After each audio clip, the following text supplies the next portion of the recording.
From the first English colony of Jamestown in 1607 to the time the 13 English colonies rebelled against Great Britain in the American Revolution, a new nation was born. In some ways, this new nation looked similar to others in the world, with a common language, similar ways of living and thinking, and a geographical boundary. In other more important ways, America was different than any nation on earth. These differences form the main reason for what some historians correctly call American Exceptionalism. American Exceptionalism means that in its founding and throughout its history, the United States of America has been the exception to the rule. We can see at least 8 elements of American Exceptionalism in the English colonies of the 1600s and 1700s. 1. A limited representative democracy. 2. Constitutionalism. 3. Protestant Christian heritage and the birth of religious freedom. 4. Militia System. 5. Free market principles, private property, and availability of land. 6. Abundant natural resources. 7.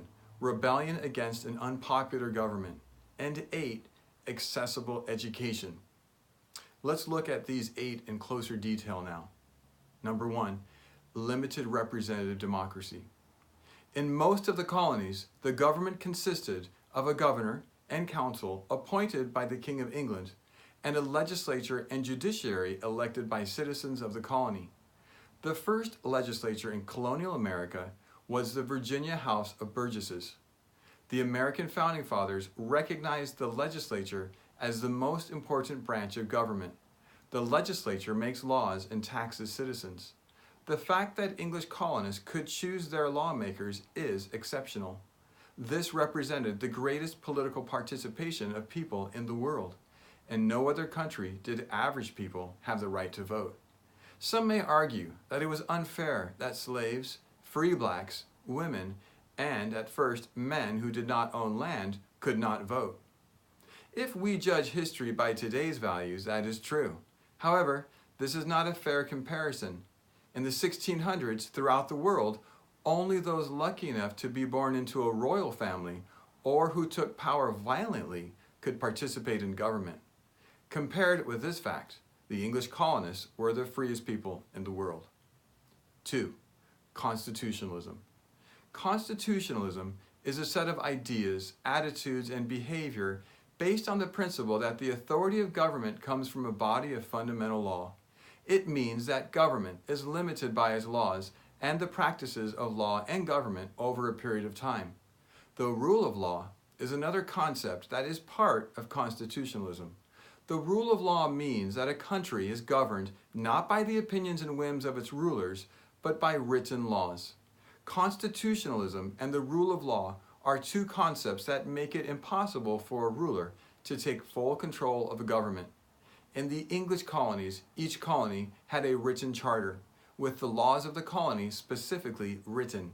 No official was above the law.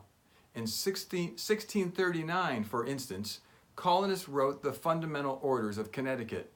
This document explained how the government of Connecticut would work, describing the powers and limits of the government. 3. Protestant Christian heritage and the birth of religious freedom. The English colonists practiced their strong religious beliefs on a daily basis. Most colonists were very strong Christians, read the Bible as families, individually, and in churches, and tried to follow God's will in everything they did. American Protestant Christians believed in working hard and that every person should be able to read and understand the Bible. In large part because of this, colonial America became a big success and literacy was widespread. In most of the colonies and in Europe of the 1600s, there was an established state church.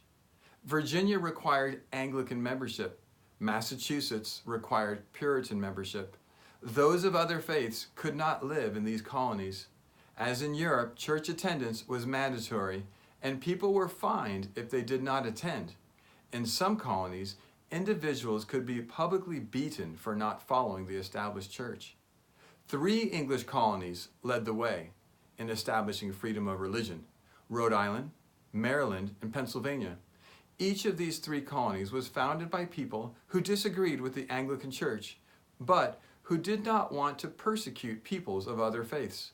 Roger Williams, banished from Massachusetts for his beliefs that went counter to the official Puritan colonial religion, founded Rhode Island as a colony where an individual could practice any religion he chose.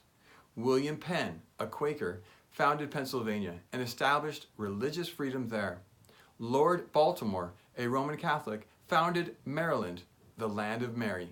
And for a time in Maryland, each colonist had religious freedom. Religious freedom ended in Maryland after the Glorious Revolution, 1688 to 1689, when Protestants established the Anglican Church and expelled Jesuits, thus forcing Catholics to practice their faith clandestinely. Religious freedom was born in the American colonies for a number of reasons. Many colonists left Europe for the express purpose of practicing their own religion. Once in America, some colonists did enjoy religious freedom, but others did not. Nevertheless, by the time the U.S. Constitution was ratified in 1789, Americans realized that life was better for everyone without an established church. Those who faced persecution did not want to persecute others. 4. Militia System. In the 1600s and for most of the 1700s, the colonists developed a military mindset and a number of practices that historian Daniel Burgesses described as the militia system. This mindset continues in a transformed way in America today. English colonists had a distrust of a king's standing army, but needed to protect themselves from Indians. Each man aged 16 to 60 was expected to have his own gun and ammunition, and if he lived in a village or town, he was expected to volunteer and train for a potential war. Once the war ended, it was also expected that he would return to his farm to work, and there would be no standing army. No one earned a permanent salary for military service. The militia system operated throughout the colonies, though there was little communication between them. When the colonists fought the Indians, they engaged them with a Western way of war that proved most effective. Daniel Burgesses wrote that the Americans borrowed Indian guerrilla warfare tactics and combined them with European tactics like volleys. Guerrilla warfare tactics include ambushing superior forces when they divide, attacking supply lines and hit-and-run tactics, or using the environment as cover. In addition, there was equality, or at least a heightened mutual respect among commanders and troops. This relationship helped commanders listen to soldiers on the battlefield and change tactics if necessary. 5. Free market principles and availability of private property. Free market principles are ways of thinking and acting that allow each individual to determine what is best and to freely work toward the ends he wants. Private property is an essential part of the free market because each person can strive to own his own farm or business and reap the rewards from his labors. At the founding of the first two colonies, Jamestown and Plymouth Plantation, the land was held by a company and each colonist shared everything. This meant that the laziest person received the same amount of food and goods as the hardest working. When this system failed miserably, bringing great destruction and death, the leaders of both colonies decided to allow the colonists to own their own land and to benefit from their own hard work. Once these reforms occurred, both Jamestown and Plymouth Plantation became successful. Throughout the 13 English colonies, individuals could own land. Nowhere else in the world was this similar. In most places, landowners had to be born into a royal family.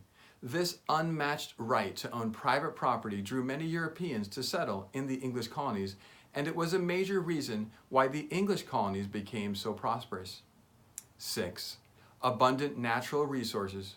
When Englishmen first came to America, they expected to find gold. Of course, they did not. However, what they found was perhaps more valuable than gold. America's vast natural resources were unparalleled in the world. Nowhere else was there so much open land with varied climate, soil, and minerals. The American Indians did occupy North America, but they were not everywhere, and in many places, Indians were nomads. European settlers found much open land to call home, and they won land from the Indians by military victory or by treaties. 7. Rebellion against an unpopular government. In at least 2 instances, the English colonists of the 1600s rebelled against the government. Nathaniel Bacon of Virginia led the first revolt. Bacon and many Virginians were angry at Governor Berkeley for not providing enough protection against the Indians. Bacon and about 1,000 rebels rose against the governor, chased him from Jamestown, and burned the capital city. Bacon caught a sickness and died, and the rebellion was put down, but the king recalled the governor to England. Bacon's rebellion showed how the English colonists were willing to fight against the royal government. The second instance American colonists opposed the government was during the English Glorious Revolution from 1688 to 1689. The English did not like King James II because he was Catholic and had issued a Toleration Act allowing English people to be Anglican or Catholic. In America, King James II took away all New England royal charters and tried to establish one central colonial government in Boston. Colonists resisted with force. Colonists overthrew King James' government in America and forced the king to surrender the colonies back to their original colonial governments. In England, the English overthrew King James II and established William and Mary as rulers. Catholics were persecuted in England after the Glorious Revolution. Parliament asked the Protestant daughter of King James II, Mary, and her husband William to rule England after they agreed to the Declaration of Rights. Some of the rights in this declaration closely resemble the American Bill of Rights created only 100 years later. The following are a few of these rights. 1. Monarch was not supreme, but shared authority with Parliament and the courts. 2. The House of Commons was the source of all revenue bills. 3. The right to free speech and petition. 4. The due process of law. 5. No excessive punishment. 6. No standing army during peacetime, and the right of English Protestants to keep and bear arms. Soon thereafter, Whig John Locke advocated in his 2 treatises that all men are born free, equal, and rational, and entitled to the God-given rights of life, liberty, and property.